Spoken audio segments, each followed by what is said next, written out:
দিব্যি আছি। বুকের মধ্যে একটু আধটু দুঃখ পোষা, কিন্তু খুবই ভালো আছি।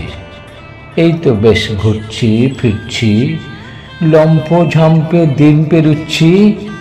একটু খোঁচা, একটু ব্যথার টনটনানি, তবু বলবো দিব্যি আছি।